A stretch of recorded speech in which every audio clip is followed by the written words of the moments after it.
The January morning, when I found the bright orange envelope tucked under my windshield wiper, was the same morning I realized just how petty the Meadowbrook Springs Homeowners Association could actually get.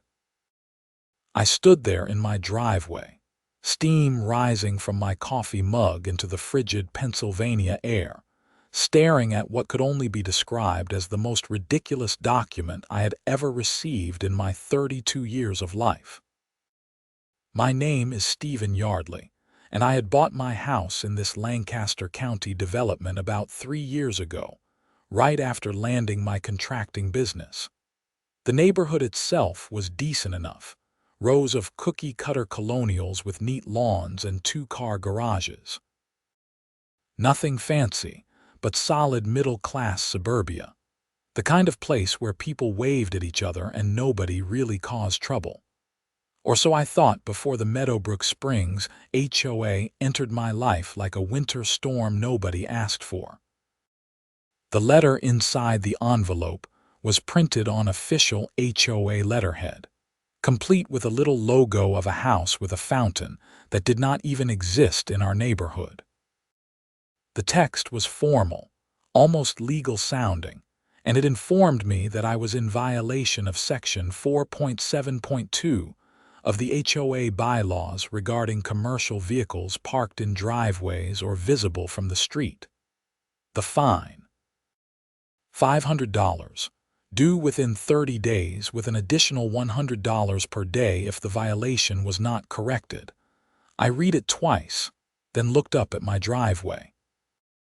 Sitting there, exactly where I had parked it after last night's snowstorm, was my Ford F-350 with the 8-foot snowplow attached to the front. The truck itself was clean, well-maintained, and honestly one of my proudest possessions. I had bought it used 2 years ago specifically for my snow removal contract with Township, the municipality that encompassed Meadowbrook Springs and several other developments in the area. The snowplow was not some junker. It was a professional-grade Mayer plow, bright yellow, with hydraulic controls that could raise and lower the blade in seconds. During winter months, that truck was my livelihood. Between the township contract and my private clients, snow removal brought in nearly 40% of my annual income. The rest came from my general contracting work, renovations, deck building, that sort of thing. I crumpled the letter slightly in my fist, feeling my jaw tighten. This was absurd. I had parked that truck in my driveway hundreds of times over the past 2 winters. Nobody had ever said a word about it. Sure, it was bigger than most vehicles in the neighborhood, but it was not like I was parking a semi-truck or running a junkyard. This was a working vehicle for a working man trying to make a living. My phone buzzed in my pocket. It was my buddy Marcus from 2 streets over, also a contractor, though he focused more on roofing. "Yo, did you get one of those orange envelopes?" he asked without preamble. "Yeah, just found it. $500 for my plow truck. You too?" "Nah, they got me for my work trailer." Apparently it is an eyesore. I've had that thing parked beside my house for 4 years, Steve. 4 years. Nobody cared until now. I rubbed my forehead, feeling a headache starting to form behind my eyes. "What changed?" New HOA president. "You have not met her yet. Deborah Kensington. Moved in last fall, got herself elected in November. Real piece of work from what I hear. She has got this whole vision about increasing property values and maintaining standards. Of course. There was always someone who took these HOA positions way too seriously, treating a neighborhood like their personal fiefdom. I had managed to avoid most HOA drama by keeping my head down, paying my dues on time, and not making waves. Apparently, that strategy had just stopped working. "What are you going to do?" I asked Marcus. "Fight it, I guess. My trailer is not even visible from the street unless you are specifically looking for it. This is garbage. I looked at my truck again, then at the letter. I do not know yet. Let me do some research. After hanging up, I went inside and pulled out my copy of the HOA bylaws. It was a thick binder that I had received at closing but never actually read cover to cover. Who does? I flipped through the sections until I found 4.7.2. Sure enough, there it was in black and white. No commercial vehicles, work trucks, trailers, or equipment shall be parked in driveways or visible from public streets for more than 24 consecutive hours. The rule existed. I could not argue that. But the enforcement was new, and it felt targeted. I grabbed my laptop and started digging into my files, looking for my contract with Township. I had signed it 8 months ago. A 3-year agreement to provide snow removal services for all township-maintained roads within Millerton limits. The contract required me to keep my equipment ready and accessible during winter months, to respond to callouts within 2 hours, and to maintain proper insurance and licensing. An idea started forming in my mind. If the township required me to keep my equipment accessible, and if that equipment had to be stored somewhere, then surely there was some legal protection. This was not just a random work truck. This was equipment necessary for fulfilling a government contract. There had to be something that trumped HOA rules in this situation. I spent the next hour researching Pennsylvania municipal law, HOA regulations, and contractor requirements. The more I read, the more convinced I became that I had a case. Municipalities in Pennsylvania had broad authority over services within their jurisdiction, and contractors fulfilling those services typically received certain protections. The question was whether those protections extended to where I could park my equipment. By lunchtime, I had drafted an email to the Millerton Township manager, explaining the situation and asking for clarification on my obligations under the contract. I also requested any documentation that might help resolve the dispute with my HOA.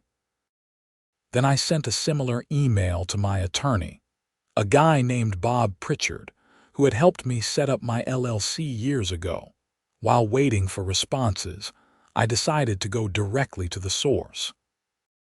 According to the letter, violations should be addressed to the HOA president, one Deborah Kensington, with an address 3 streets over from mine.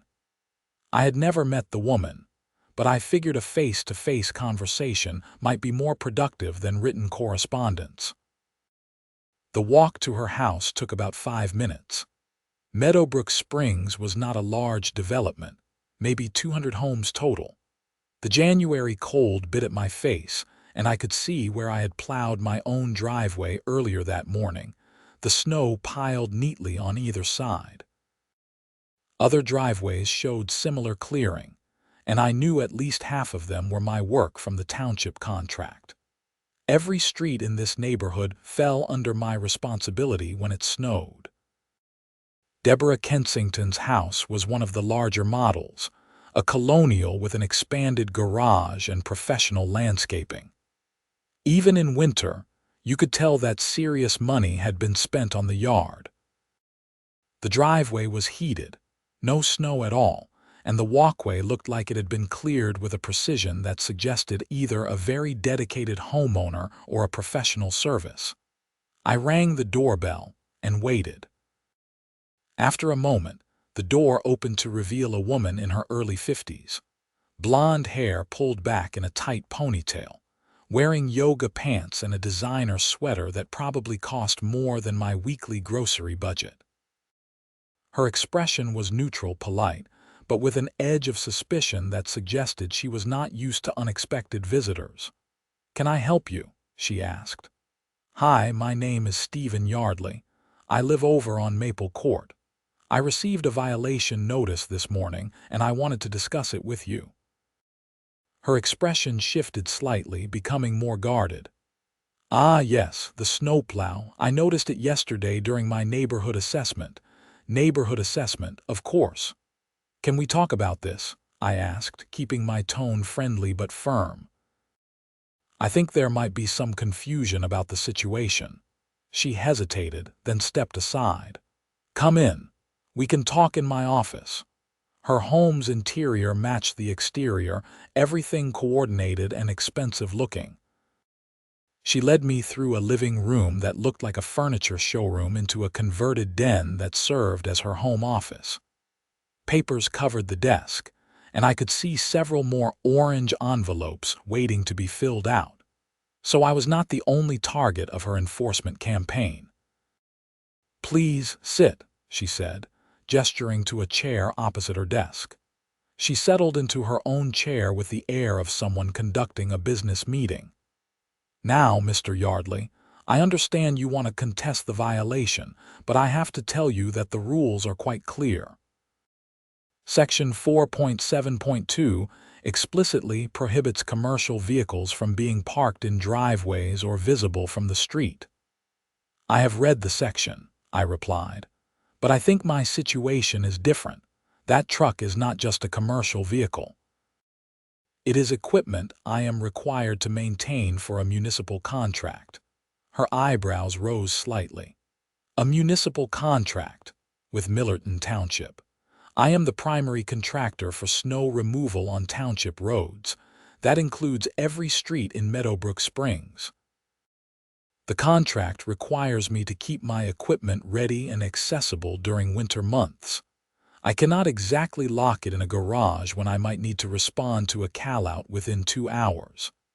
Deborah leaned back in her chair, her expression unreadable. That is interesting, Mr. Yardley, but it does not change the HOA bylaws. Those rules exist to maintain property values and community standards. If we make an exception for you, we would have to make exceptions for everyone. Where would it end? People parking cement mixers, construction equipment, delivery trucks. But there is a difference between someone parking whatever they want and someone fulfilling a legal obligation to the township, I argued. I did not just decide to park a snowplow in my driveway for fun. This is required for my work that benefits everyone in this neighborhood. The township contract is your business concern, not the HOA's, she replied, her tone cooling. You chose to take on that contract knowing where you lived. Perhaps you should have considered the HOA rules before making that commitment. I felt my frustration building but tried to keep it in check.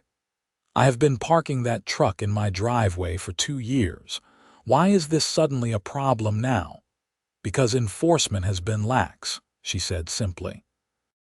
When I became president, I made it my mission to actually uphold the standards we all agreed to when we bought our homes here. The previous board was too lenient, too willing to overlook violations. That ends now. We have rules for a reason. And what about the fact that I plow your streets? I asked, unable to keep the edge out of my voice. Every time it snows, I am out there at 3 in the morning making sure everyone can get to work safely. That truck you want to fine me for, it is the same one that cleared your street last night. And we appreciate your service to the township, Deborah said, her tone suggesting she did not actually appreciate it at all. But that does not give you special privileges to violate HOA rules. The fine stands. You have 30 days to either pay it or remove the commercial vehicle from visibility. You could rent a storage unit. Many contractors do.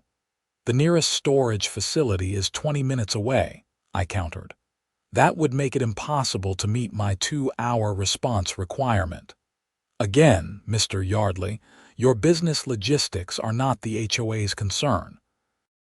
Our concern is maintaining the standards that keep property values high for all residents. I stood up, realizing this conversation was going nowhere. I will be contesting this fine, and I will be looking into whether the township contract provides any legal protection that supersedes HOA rules.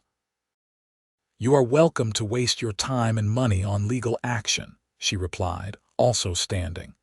But I assure you, the HOA bylaws are legally binding. You signed them when you purchased your home. Good day, Mr. Yardley. The walk back to my house felt longer than 5 minutes. My mind was racing, anger and frustration competing with the practical need to figure out my next steps.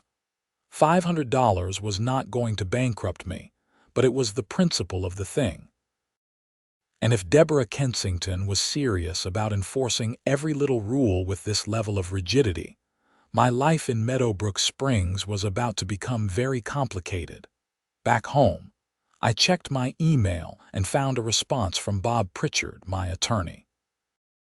He wanted to set up a call for later that afternoon. Good. I needed professional advice on this. The afternoon snow started falling around too, light flurries that would probably accumulate to an inch or two by evening. Not enough to require plowing, but enough to remind me why I needed my equipment accessible. I spent some time catching up on paperwork for my contracting business, trying to distract myself from the HOA situation, but it kept nagging at me. Bob called at 3:30, and I filled him in on everything, from the orange envelope to my conversation with Deborah Kensington. "Okay," he said once I had finished.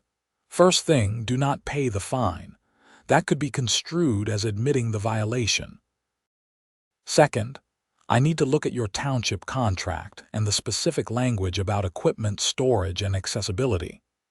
Third, we need to review the HOA bylaws in detail. There might be provisions for variances or exceptions that she is not mentioning." "She seemed pretty confident that the rules are airtight," I said. "She is not a lawyer, and HOA presidents often overestimate their authority. Let me do some research. In the meantime, document everything. Every conversation, every email, every letter. If this goes to a dispute, we will want a complete record." "Will do. Thanks, Bob. One more thing, Steve, do not antagonize her. I know it is frustrating, but we want to handle this professionally. Let the law do the work." I promised to keep my cool and hung up. Bob's advice was sound, even if my instinct was to drive my truck up and down Deborah Kensington Street with the plow blade dragging sparks off the pavement. But that would accomplish nothing, except maybe get me arrested. The next morning brought another 4 inches of snow, enough to trigger my township contract. The call-out came at 4 in the morning, my phone buzzing on the nightstand with the automated message system. I was in my truck 10 minutes later, plow blade down, working the first of my assigned routes. Meadowbrook Springs looked peaceful under its blanket of fresh snow, street lights casting orange glows through the falling flakes. I made my passes methodically, clearing the main roads first, then the side streets, pushing snow to the curbs in neat windrows. The work was cold and repetitive, but there was something satisfying about it, seeing the clean pavement appear behind my blade, knowing I was making people's lives easier. I finished the Meadowbrook Springs section by 7 and moved on to the other areas in my contract zone. The whole job took until noon, and by the time I pulled back into my driveway, I was exhausted, hungry, and ready for a hot shower. The truck sat in its usual spot, plow blade still attached, snow caked on the yellow paint. I was halfway to my front door when I saw it. Another orange envelope, tucked under my driver's side windshield wiper. "You have got to be kidding me," I muttered, grabbing the envelope and tearing it open. This one was even better than the first. It informed me that I was now in violation of Section 4.7.2 for a second consecutive day, bringing my total fines to $1,000. Additionally, it cited a new violation under Section 3.2.5, which apparently prohibited excessive noise before 7 o'clock a.m. and after 10 o'clock p.m. I stood there in my driveway, wet and cold, staring at the letter.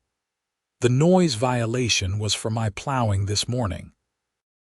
Deborah Kensington was actually trying to fine me for doing my job, for fulfilling my township contract, for clearing the streets that she and everyone else in this neighborhood needed cleared. My phone rang. It was the township manager, Phil Hendricks, returning my email from yesterday. "Steve, got your message about the HOA situation," Phil said. His voice was warm, friendly, the tone of someone who had worked in public service long enough to have seen every kind of absurdity. "Sorry to hear you are dealing with that." "It just got worse," I said, and explained the second violation notice. Phil was quiet for a moment. "They are trying to fine you for plowing during a call-out, for fulfilling your contract with us, apparently." "Okay, here is what I can tell you. Under Pennsylvania Municipal Code, contractors working under township authority are generally protected from local ordinances that would prevent them from fulfilling their contractual obligations. That should extend to HOA rules as well, since HOAs are essentially private entities with less authority than municipal governments." My heart rate picked up. So the township contract does override the HOA. In theory, yes, but it is not automatic. You would likely need to formally invoke that protection. Maybe get a letter from the township attorney stating that your equipment storage and work activities are necessary and required under the contract. That letter would essentially tell the HOA to back off because you are acting under municipal authority. Can you do that? Get me that letter. I can bring it to the township attorney, yeah. Might take a few days, but I think we can make a good case. The township has an interest in ensuring our contractors can do their jobs effectively. If HOAs start interfering with that, it sets a bad precedent. Let me talk to our legal team and I will get back to you. Phil, I really appreciate this. Hey, you do good work for us, Steve. We take care of our people. Sit tight. After hanging up, I felt the first glimmer of hope since this whole mess started. If the township would back me up, Deborah Kensington's orange envelopes might not mean much, but I still needed to be careful. Bob had told me to document everything, so I took photos of the second violation notice, then scanned both letters and saved them to my computer. Over the next few days, the situation escalated in ways I could not have predicted. Marcus got another violation notice for his trailer, and so did 3 other contractors in the neighborhood. Word spread quickly through Meadowbrook Springs that the HOA was cracking down on work vehicles and equipment. Some people supported it, claiming the neighborhood looked more professional without trucks and trailers everywhere. Others thought Deborah was overreaching, turning the HOA into some kind of authoritarian nightmare. A community Facebook group that I had barely paid attention to suddenly exploded with arguments about the enforcement campaign. People were taking sides, posting photos of alleged violations, debating what counted as a commercial vehicle. Someone posted a picture of my truck with the caption, "This is what is wrong with our neighborhood," and got over 100 comments arguing both ways. I stayed off social media, focusing instead on working with Bob and waiting for the township attorney's letter. Bob reviewed my HOA bylaws and confirmed that while the rules did prohibit commercial vehicles, there were provisions for variances in cases of hardship or necessity. He drafted a formal request for variance, outlining my township contract and the impossibility of storing my equipment off-site while still meeting my response requirements. We submitted the variance request to the HOA board, which was scheduled to meet the following Tuesday. In the meantime, I kept parking my truck in my driveway and kept getting orange envelopes. By the time the meeting rolled around, my theoretical fine total was up to $3,000. The HOA meeting was held in the community center, a small building near the neighborhood entrance that mostly served as a venue for garage sales and birthday parties. I arrived at 6:30 for the 7 o'clock meeting and found the parking lot already half full. Apparently, I was not the only person interested in attending. Inside, rows of folding chairs faced a table where the board members sat. Deborah Kensington occupied the center position, flanked by 4 other board members I vaguely recognized from around the neighborhood. A small crowd had already gathered, maybe 40 people, and more were trickling in. Marcus waved at me from a seat near the back, and I joined him. "This is going to be fun," Marcus muttered. "Half these people are here to watch the show." "Have you heard anything about how the board is going to vote on variances?" Deborah controls 3 of the 5 votes. The other 2, Jeff Martinez and Susan Chen, they are more reasonable, but they are outnumbered. Unless we can flip one of Deborah's people, we are screwed. The meeting started promptly at 7. Deborah called it to order with a sharp rap of a gavel that seemed unnecessarily dramatic. They went through standard business first, approving minutes from the last meeting, discussing the budget, addressing some landscaping concerns. I tried to be patient, but every minute felt like an hour. Finally, they reached new business, and Deborah's expression hardened. "Before we move to variance requests, I want to address the recent enforcement actions regarding commercial vehicles and equipment. As you all know, the board has been actively enforcing Section 4.7.2 of our bylaws. This has resulted in several violation notices being issued." A hand shot up in the audience. It was Tom Breslin, a guy from my street who ran an electrician business. "Yes, Tom," Deborah acknowledged him. "I just want to say I support what you are doing," Tom said. "I bought my house here because it was a nice neighborhood, not because I wanted to live next to a construction yard. If people want to run businesses with big trucks and equipment, they should live somewhere without an HOA." A murmur of agreement rippled through part of the crowd, but plenty of people looked annoyed. Someone shouted, "Some of us have to work for a living, Tom." Deborah gavelled for order. "Please, let us keep this civil. Anyone else want to comment before we hear variance requests?" A woman I did not recognize stood up. "I think this is ridiculous. These are not junk cars or broken-down vehicles. These are work trucks for people who provide services we all use. Steve Yardley plows our streets. Marcus Chen fixes our roofs. Why are we punishing them for working?" "Because there are rules," Deborah replied coolly. "Rules that everyone agreed to follow.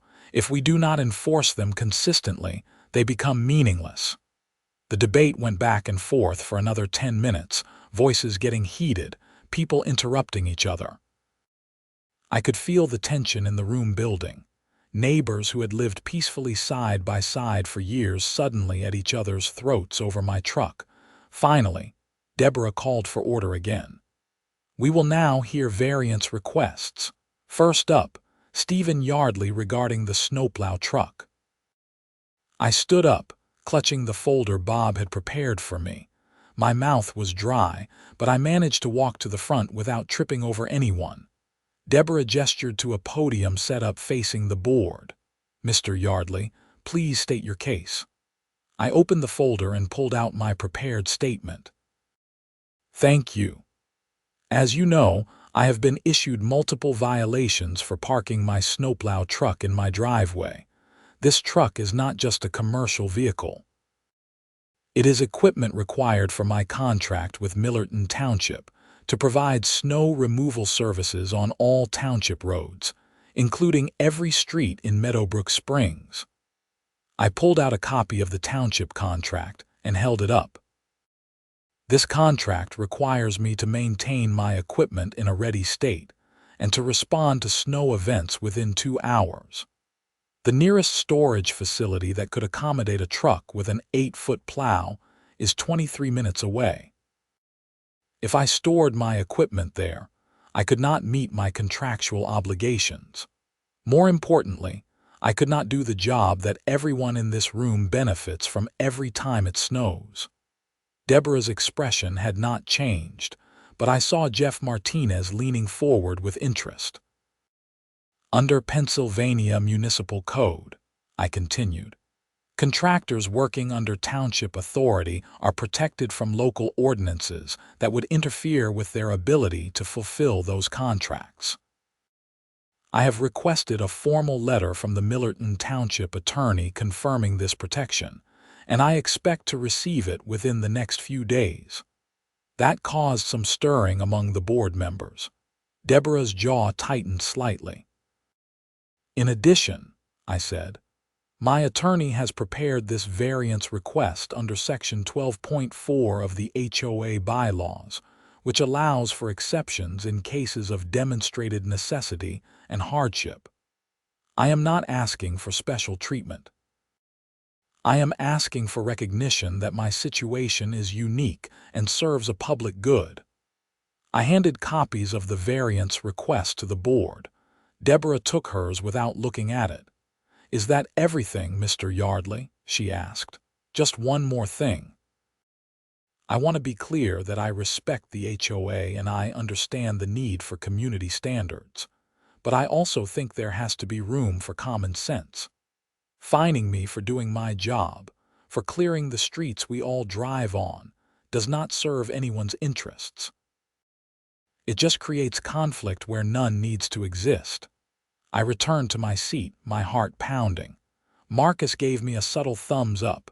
The board conferred among themselves for a few minutes, their voices too low to hear clearly. Finally, Deborah spoke. "Thank you, Mr. Yardley. The board will take your request under consideration. We will vote after hearing the other variance requests." 3 more people presented requests, including Marcus with his trailer situation. Each time, Deborah maintained her icy professionalism, asking pointed questions designed to poke holes in the arguments. By the time all requests had been heard, it was nearly 9 o'clock and the crowd was getting restless. "The board will now deliberate and vote," Deborah announced. "We will start with Mr. Yardley's request regarding the commercial snowplow truck." Discussion. Jeff Martinez spoke first. "I think Steve has made a compelling case. The township contract creates a unique situation that the bylaws did not anticipate. Granting a variance here would not set a precedent for just anyone to park whatever they want. This is specifically tied to municipal service." Susan Chen nodded. "I agree, and frankly, we should be supporting residents who contribute to the community like this. Steve is not asking to park a billboard or run a body shop from his driveway. He is asking to keep the truck he uses to plow our streets." One of Deborah's allies, a man named Robert Finch, shook his head. "But if we grant this variance, where do we draw the line? Next, someone will want to park a food truck, claiming they need it for their business. The rules exist for everyone, no exceptions." "This is different," Jeff argued. "The township contract makes it different," Deborah cut in. "I appreciate the discussion, but I think we need to be clear about our priorities.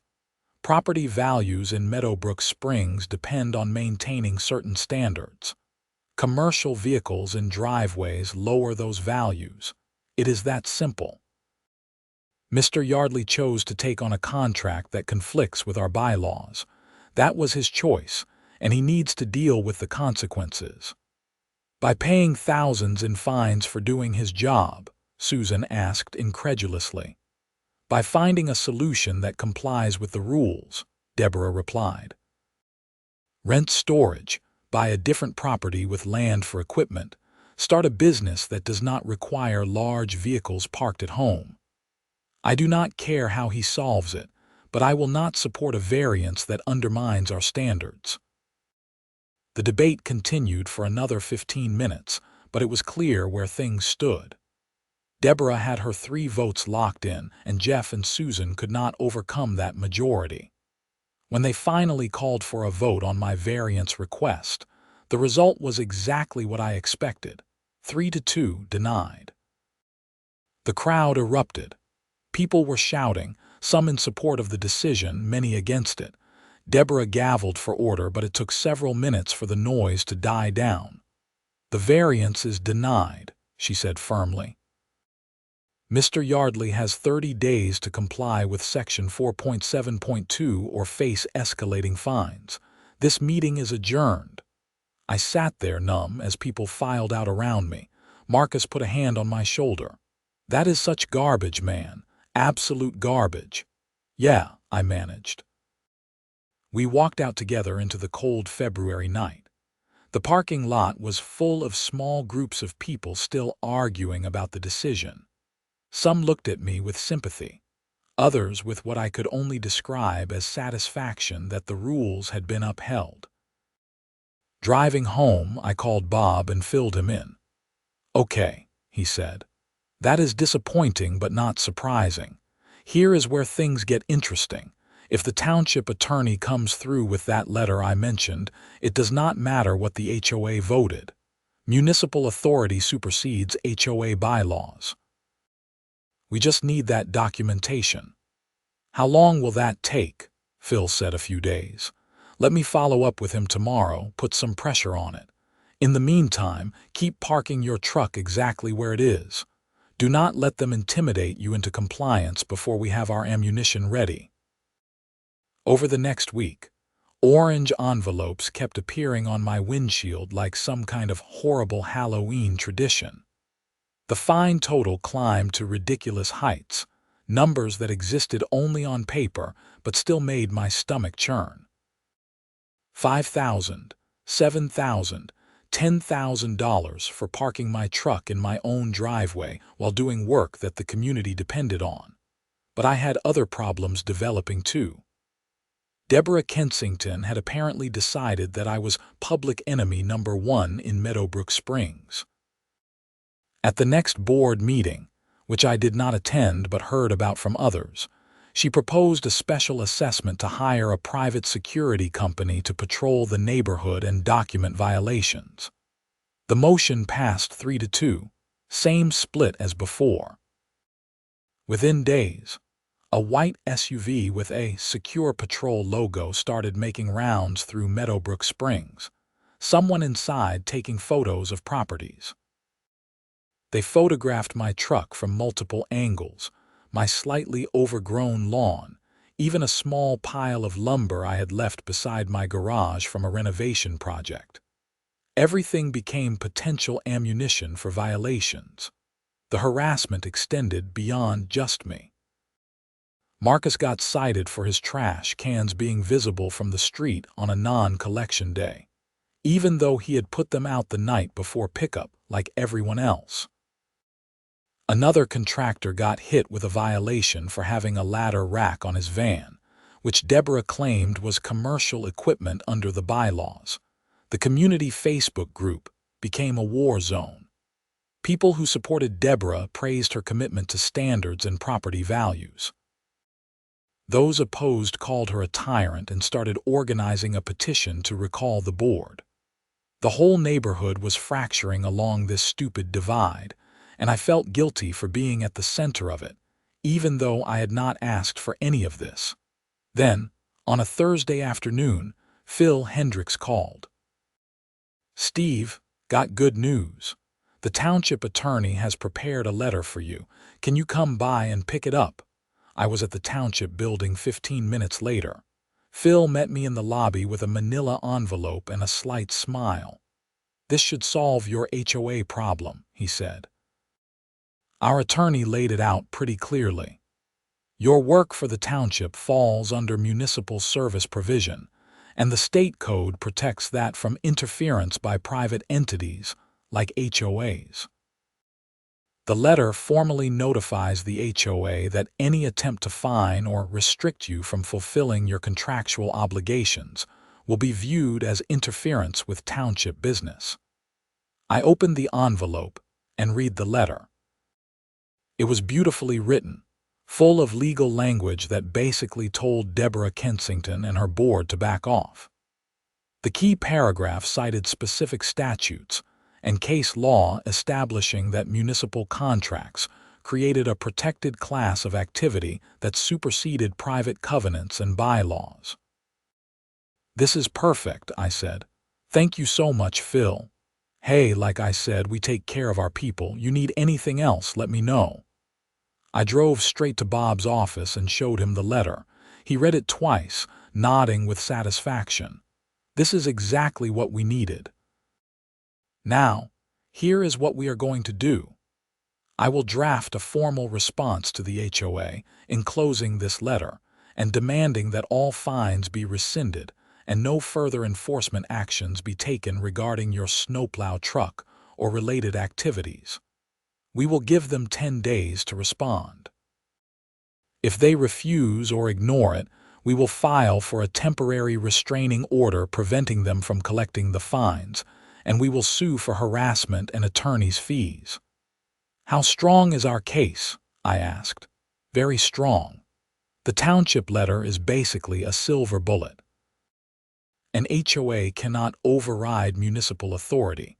They are going to have to back down or risk a legal battle they will lose, along with having to pay your costs." Bob sent the letter that afternoon by certified mail. Then we waited. The response came faster than I expected. 6 days later, I received a call from Jeff Martinez, one of the Reasonable board members. "Steve, I wanted to give you a heads up. We got your attorney's letter and the township document. There is an emergency board meeting tonight to discuss it. I think you should be there." "What is Deborah's reaction?" I asked. "She is furious. Claims the township is overstepping, that the HOA has independent authority. But honestly, I think she is scared. Our HOA attorney advised that we not push this, said we would lose badly if it went to court." The emergency meeting was held at 7 that evening, same community center. This time, the crowd was even larger, word having spread that the showdown was finally happening. I sat in front, Bob beside me, feeling oddly calm. We had the law on our side. Everything else was just theater. Deborah called the meeting to order, her expression tight and controlled. "We are here to discuss the letter received from Mr. Yardley's attorney, as well as the communication from Millerton Township regarding Mr. Yardley's snow removal contract." She held up the documents like they were contaminated. "Our HOA attorney has reviewed these materials and provided an opinion. Jeff, would you like to share that opinion with everyone?" Jeff cleared his throat. "Our attorney has advised that the township's position is legally sound under Pennsylvania Municipal Code. Attempting to enforce HOA violations against Mr. Yardley related to his township contract would likely result in legal action we would lose. He recommends rescinding all fines and granting a permanent variance for the snowplow truck and related equipment." The room buzzed with conversation. Deborah's face had gone red. "I find that unacceptable," she said. "This HOA has rules, and those rules apply to everyone. The idea that the township can just waltz in and override our authority is outrageous." "The township is not overriding anything," Bob said, standing up.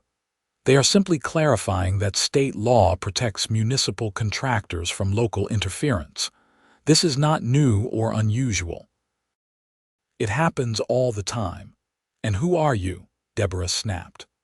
"Robert Pritchard, Mr. Yardley's attorney, and I am here to make sure this gets resolved properly. You have 2 options. 1, you rescind all fines, grant the variance, and we all move on. 2, you refuse, my client sues, you lose, and you end up paying his legal fees on top of rescinding the fines anyway. Your choice." Deborah looked like she wanted to leap across the table and strangle Bob. "This is blackmail." "No, this is the law. You overreached, Miss Kensington. You tried to enforce rules that do not apply in this situation. Now you need to correct that mistake." Susan Chen spoke up. "I move that we rescind all fines against Stephen Yardley and grant a permanent variance for equipment related to his township snow removal contract." "Second," Jeff said immediately. Deborah gripped her gavel. "This is not over. I want to vote on whether to fight this in court." "You cannot fight it," Bob said calmly. "Your own attorney told you that. If you vote to pursue legal action despite that advice, you would be opening the board to personal liability for acting against legal counsel. Do you really want to risk that?" The silence that followed was deafening. Robert Finch, one of Deborah's allies, leaned over and whispered something to her. She listened, her expression growing darker, but finally nodded. "Fine," she said bitterly. All in favor of rescinding the fines and granting the variance. Jeff and Susan raised their hands immediately. After a long pause, Robert Finch raised his too. The fourth member, a quiet woman named Patricia Green, followed suit. Deborah sat with her arms crossed, but the vote was 4-1. The motion passed. "The fines are rescinded," Deborah said through gritted teeth. "Mr. Yardley may park his truck in his driveway. This meeting is adjourned." She stood abruptly and walked out a side door before anyone could say anything. The crowd erupted in conversation, people congratulating me, others looking disappointed that the drama had ended so anticlimactically. Marcus pushed through the crowd and gave me a bear hug. "You did it, man. You actually beat them." Bob shook my hand. "Good outcome. And just so you know, if they try anything else, any retaliation or selective enforcement, we will come down on them like a ton of bricks." Walking to my truck after the meeting, I felt like a weight had been lifted. The orange envelopes would stop. The ridiculous fines were gone. I could do my job without worrying about some petty HOA president trying to ruin my life. But as I drove home through the snowy streets I had plowed 100 times, I realized this was not quite over. Deborah Kensington had been humiliated in front of the entire neighborhood. She had lost her power play, been overruled by both the township and her own board. People like her did not take that kind of defeat gracefully. I was right to be concerned. Over the next few weeks, while Deborah could not touch my truck, she found other ways to make her displeasure known. My trash cans were cited for being out 10 minutes past the allowed time. My lawn was measured and found to be a 1/4 inch above the maximum height allowed by bylaws. A holiday decoration I had forgotten to take down by the stated deadline earned another violation notice. None of the fines were as large as the Snowplow situation, but they were constant, annoying, clearly retaliatory. Bob sent another letter warning about harassment, but Deborah was careful to stay just within the technical bounds of the bylaws. She was following the rules to the letter, just enforcing them only against me. Other people noticed too. The community Facebook group lit up with comments about selective enforcement. Someone created a spreadsheet documenting all violations issued since Deborah became president, and the pattern was clear. She was targeting specific people, particularly those who had spoken against her at meetings or supported my variance. Then came the incident that finally pushed things over the edge. It was mid-March, the snow season winding down, when I got home from a renovation job to find 2 police cars in my driveway. My heart dropped, thinking something had happened to my house, but then I saw Deborah Kensington standing on my front lawn talking to the officers. I parked on the street and approached cautiously. One of the cops, an older guy I recognized from around town, saw me and walked over. "Mr. Yardley, I am Officer Davis, Millerton PD. Do you know this woman? She is my HOA president. What is going on?" "She filed a police report claiming you made threats against her. Says you told her you would run her over with your snowplow if she did not back off." My jaw dropped. "What? I never said anything like that. I have not even spoken to her since the board meeting a month ago." Deborah walked over, her expression triumphant. "You said it at the meeting in front of everyone. You said you would plow me under if I kept interfering with your business." "That never happened," I said, keeping my voice steady despite my rising anger. "Officer, there were 80 people at that meeting. You can ask any of them. I never threatened anyone." She also claims you have been driving by her house repeatedly, intimidating her, Officer Davis continued. "I live 3 streets away. I drive past her house sometimes because it is literally on the route between my house and the neighborhood entrance. This is insane." The officer looked between us, clearly trying to assess the situation. "Madam, do you have any evidence of these threats? Witnesses, recordings, anything?" "It was verbal, but people heard it," Deborah insisted. "Ask anyone who was there." "Okay, I will do that. Mr. Yardley, can you give me contact information for a few people who attended that meeting?" I rattled off names and numbers, including Jeff Martinez and Marcus. Officer Davis wrote them down, then turned to his partner. "Let us make some calls, sort this out." They went back to their cars while Deborah and I stood in awkward silence. I wanted to confront her, to ask what she was trying to accomplish with this obvious lie, but I remembered Bob's advice about staying calm and professional. After about 20 minutes and several phone calls, Officer Davis returned. His expression was not friendly, but it was not directed at me. "Madam, I have spoken to 3 people who attended that board meeting. All of them confirmed that Mr. Yardley made no threats of any kind. In fact, one of them recorded the entire meeting on their phone. They are going to email me that recording, but based on what they have told me, your allegations are unfounded." Deborah's face went pale. "They are lying to protect him. 3 different people, and one has video evidence." Officer Davis's tone had shifted from neutral to annoyed. "Madam, filing a false police report is a crime. I am going to give you the benefit of the doubt and assume this was a misunderstanding rather than a deliberate fabrication, but I am warning you now, do not do this again. We do not have time to investigate fake complaints." "This is not fake," Deborah protested, but her voice had lost its conviction. "Yes, it is. And honestly, based on what the people I spoke to told me about your ongoing conflict with Mr. Yardley, this looks a lot like harassment on your part. If he wanted to, he could probably press charges against you." The officers left, and Deborah hurried back to her car without another word. I stood in my driveway, shaking slightly from the adrenaline. She had actually tried to get me arrested, over a snowplow, over her wounded pride. I called Bob immediately and told him what happened. "That is it," he said. "That crosses the line from petty HOA nonsense to actual harassment and defamation.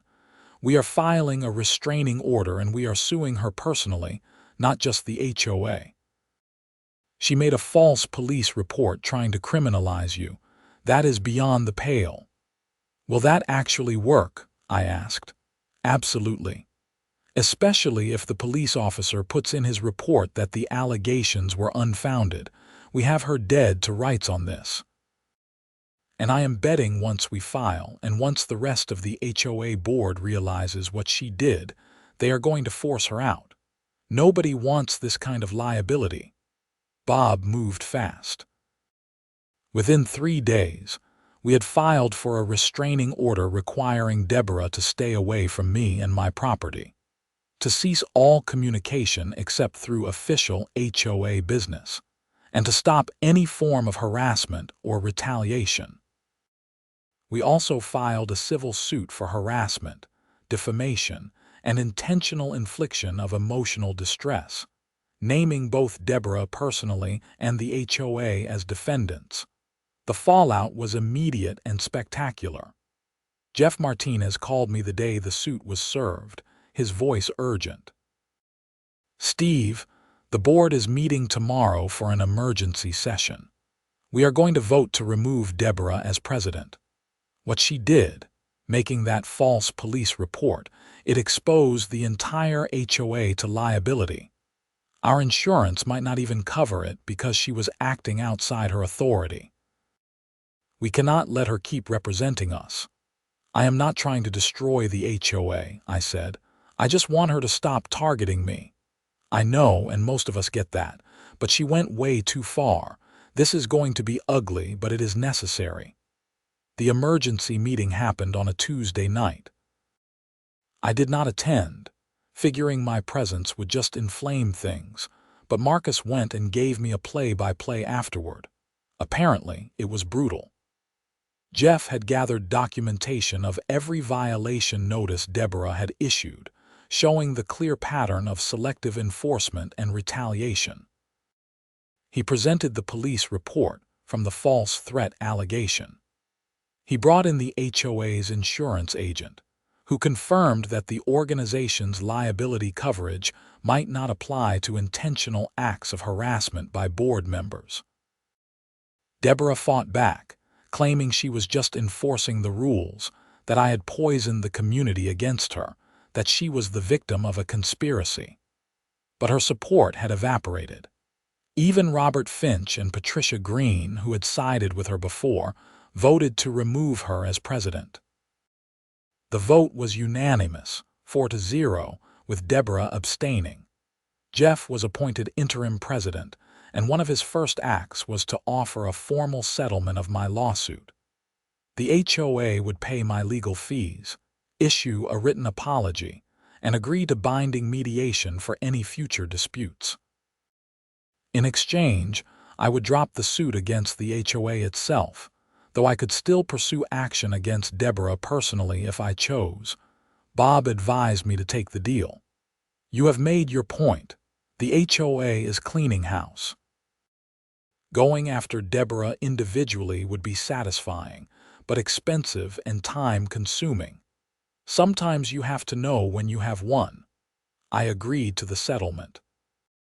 The written apology arrived a week later, signed by Jeff as president, acknowledging that the enforcement actions against me had been inappropriate and that my township snow removal contract was a valuable community service. They even thanked me for my work keeping the streets clear. Deborah Kensington resigned from the board entirely 2 weeks later. Rumor had it she and her husband were putting their house on the market, unable to handle the social fallout from the whole situation. I felt a little bad about that, not because I thought I had done anything wrong, but because it was still someone's life being upended. But she had made her choices, and those choices had consequences. As spring arrived and the snow melted away, life in Meadowbrook Springs slowly returned to normal. The community Facebook group calmed down, people stopped taking sides, and the neighborhood settled back into the quiet suburban existence it was supposed to be. Marcus helped me celebrate the resolution with beers on my deck one warm April evening. "You know what the crazy thing is," he said. "All of this, all the drama and fighting, it was over a truck. A work truck that helps people." "People get weird about control," I replied. Deborah thought she was protecting property values, maintaining standards, but she was really just on a power trip. The rules became more important than the people they were supposed to serve. At least it worked out. You got to keep your truck, she is gone, and the new board seems way more reasonable. Yeah, Jeff has been great. Already talking about revising the bylaws to allow for variance requests to be handled more flexibly. Trying to prevent this from happening to anyone else. We clinked bottles, watching the sunset paint the sky orange and pink. My snowplow sat in the driveway, right where it belonged, ready for the next winter season. The truck had become something of a symbol in the neighborhood now. Some people probably still thought it was an eyesore, but most had come to see it as a reminder that communities work best when there is room for common sense and flexibility. The lawsuit was settled. The restraining order was made permanent, and Deborah eventually did move away that summer. A nice family with 3 kids bought her house, and they waved at me when they saw the truck, apparently unconcerned about its impact on their property values. The next winter, when the first big snowstorm hit in December, I was out plowing at 4 in the morning as usual, working my routes, clearing the streets, making the neighborhood safe and accessible.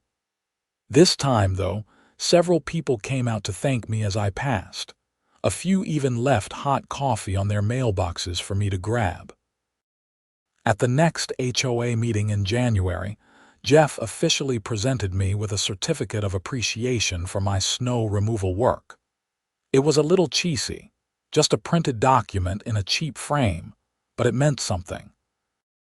It represented a fundamental shift in how the HOA saw its role, from enforcement and punishment to support and community building. Marcus got a similar recognition for his roofing work, and they created a new community service contractor designation in the bylaws, specifically protecting residents who performed essential services from overly rigid enforcement. Other contractors in the neighborhood benefited from this change, and the whole atmosphere felt different, more cooperative. I kept that certificate on my office wall, right next to my township contract. Together, they represented something important, a reminder that doing good work and standing up for yourself could actually make a difference. The HOA tried to fine me for my snowplow, froze when I showed them my township contract, and in the end, the whole experience made the community stronger. Looking back, the situation taught me a lot about conflict, about knowing when to fight and when to walk away, about the importance of documentation and legal advice, about how quickly neighborhood disputes can escalate. But mostly, it taught me that sometimes the rules need to bend for common sense to prevail, and that people who cannot understand that have no business leading communities. My life in Meadowbrook Springs is good now. My contracting business is thriving. The HOA operates efficiently under Jeff's leadership, enforcing reasonable standards without the draconian rigidity that characterized Deborah's brief tenure. I still plow the streets every winter, still park my truck in my driveway, and nobody sends me orange envelopes anymore. Sometimes I drive past Deborah's old house and wonder what she is doing, whether she learned anything from the experience or just blamed everyone else for her downfall. I hope she found a community somewhere without an HOA, or maybe with one she does not feel compelled to control. Everyone deserves a fresh start. The story became something of a legend in Meadowbrook Springs, the tale of how one contractor stood up to an overreaching HOA and won. New residents hear about it, usually with some exaggeration added over time.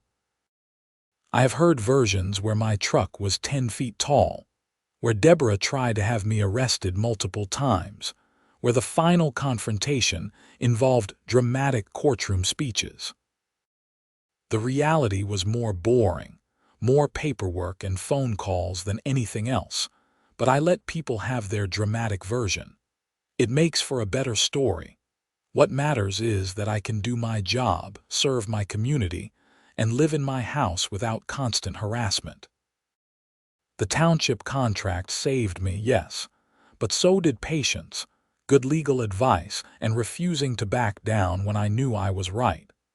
Those lessons apply to more than just HOA disputes. They are life lessons about standing your ground, doing things properly, and trusting the process even when it feels slow and frustrating. As I write this, another winter is approaching. My snowplow is attached and ready. The truck sits in my driveway, exactly where it should be, a big yellow blade catching the autumn sunlight. When the snow comes, I will be out there clearing streets, helping my neighbors, fulfilling my contract, and nobody will be leaving orange envelopes on my windshield. The whole experience cost me time, stress, and legal fees, but it also gave me something valuable. It showed me that I could fight back against bureaucratic nonsense and win. It reminded me that communities are made up of people, not just rules, and that the best communities remember that distinction. It proved that doing the right thing, even when it is hard, usually works out in the end. Jeff sometimes jokes that I should run for the HOA board, that my practical perspective would be valuable. I always decline. I have had enough HOA drama for one lifetime, but I appreciate the sentiment, and I make a point to attend meetings regularly to stay involved and informed. An HOA is only as good as the people who participate in it, and my experience taught me that staying engaged matters. Marcus and I still work together sometimes, coordinating on projects that need both our skill sets. We laugh about the whole orange envelope situation now, though it was not funny at the time. He calls my truck the most expensive snowplow in Pennsylvania because of all the legal fees it generated. I call his trailer the eyesore that launched 1,000 arguments. We have turned our shared frustration into shared jokes, which is probably the healthiest way to deal with it. The neighborhood has grown and changed since those contentious months. New families have moved in, bringing fresh energy and perspectives. The HOA continues to function, setting reasonable standards and organizing community events. Property values have remained stable, despite Deborah's predictions that allowing work trucks would cause them to crater. Turns out people care more about good schools and safe streets than whether their neighbor has a snowplow. Every now and then, someone new to the neighborhood will ask me about the truck, wondering if it is allowed under HOA rules. I always smile and tell them the story, or at least a condensed version. I explain about the township contract, the protection under state law, the importance of knowing your rights. Some people find it fascinating. Others just nod politely and change the subject. Either way, it is a reminder of how far we have come from those tense board meetings and angry Facebook posts. The settlement money covered my legal fees and then some, though I would have rather avoided the whole mess. Bob did not charge me for every hour he worked, knowing that I was fighting a larger battle about contractor rights and municipal authority. He later used my case as an example when advocating for clearer state legislation, protecting municipal contractors from HOA interference. Something good came from the struggle, a precedent that might help others facing similar situations. I have been contacted a few times by other contractors in different neighborhoods dealing with their own HOA disputes. I always try to help, sharing my experience and putting them in touch with Bob if they need legal advice. The problems are remarkably similar.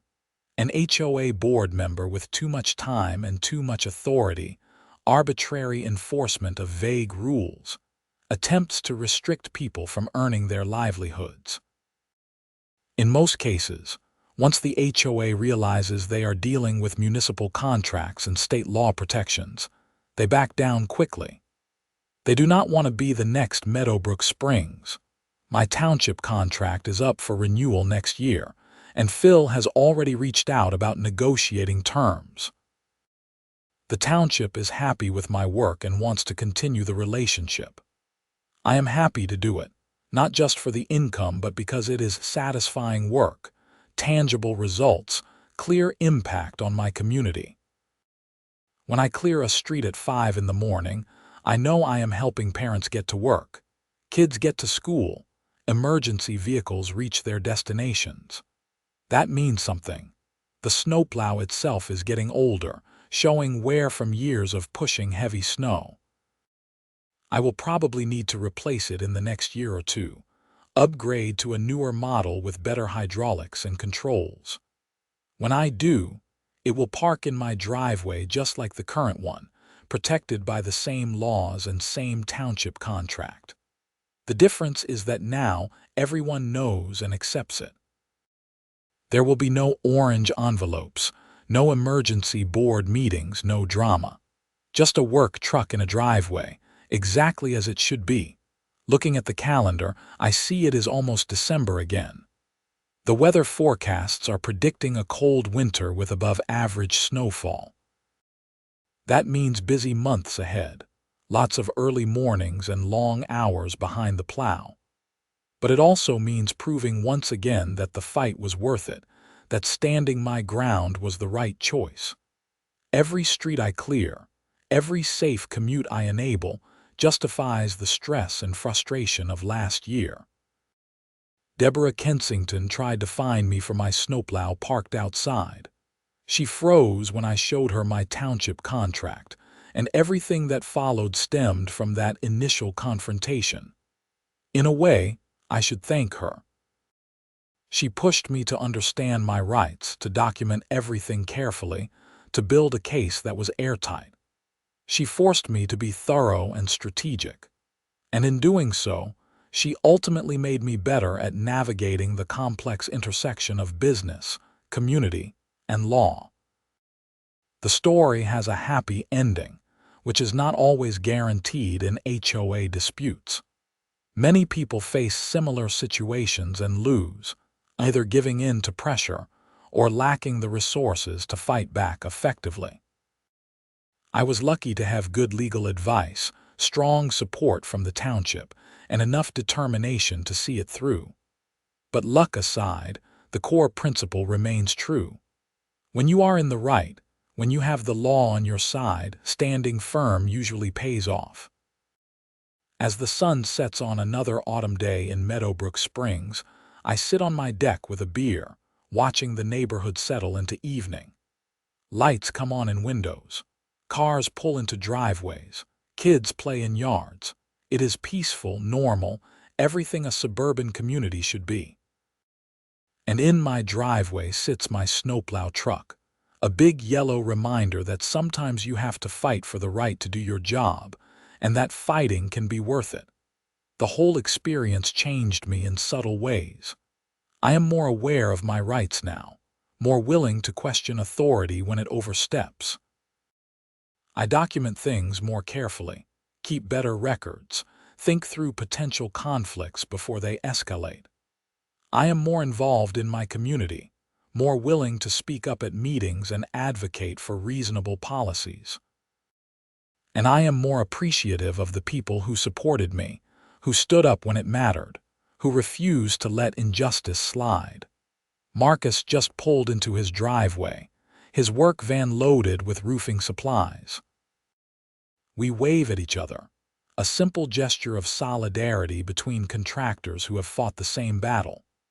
Tomorrow, we will go back to our separate jobs, building and fixing and maintaining the physical infrastructure of our community. But tonight, we can just be neighbors living our lives, grateful that the drama is behind us. The temperature is dropping as true winter approaches. Soon, the first snow will fall and I will hook up my plow and head out into the dark morning. The streets of Meadowbrook Springs will be waiting, along with all the other roads in my township contract zone. I will clear them efficiently, professionally, just as I have done countless times before. And when I return home, tired but satisfied, I will park my truck in my driveway without fear or hesitation. Because that fight, that frustrating months-long battle with an overreaching HOA president, ended exactly as it should have. The rules bent to accommodate common sense. The law protected someone trying to do honest work, and a community learned that flexibility matters more than rigid enforcement of arbitrary standards. Those lessons will outlast any individual, any board, any dispute. They become part of the community's character, shaping how future conflicts get resolved. So when people ask me about the orange envelopes, about the fines and threats and legal battles, I tell them it was worth it. Not because I enjoyed the conflict or wanted the attention, but because some principles are worth defending. The right to earn a living, the right to serve your community, the right to have your work recognized and protected under the law. Those principles matter, and standing up for them made my neighborhood better for everyone. The story of the Snowplow and the HOA has become part of Meadowbrook Springs history, a cautionary tale about what happens when enforcement becomes more important than people. Future boards will remember it, hopefully learning from Deborah's mistakes rather than repeating them. Future residents will hear it, understanding that this community values work and contribution over aesthetic perfection. And future contractors will benefit from the precedent established, protected by laws that were always there, but needed someone to actually invoke them. As darkness settles over the neighborhood and I head inside to make dinner, I glance back at my truck one more time. It is just a vehicle, metal and machinery, nothing special except for what it represents. A livelihood, a service, a principle worth fighting for. And in the end, that is what the whole story was about. Not really about snowplows or HOAs or violation notices, but about the fundamental question of whether people have the right to work and live without arbitrary interference from petty authorities. The answer, tested through months of conflict and ultimately confirmed by law, is yes. We have that right, and when necessary, we can defend it successfully. That is the real ending to this story, not the settlement or the resignation or the revised bylaws, but the confirmation that justice, while sometimes slow, can prevail when we are willing to stand up for it. Everything else is just details of how we got there.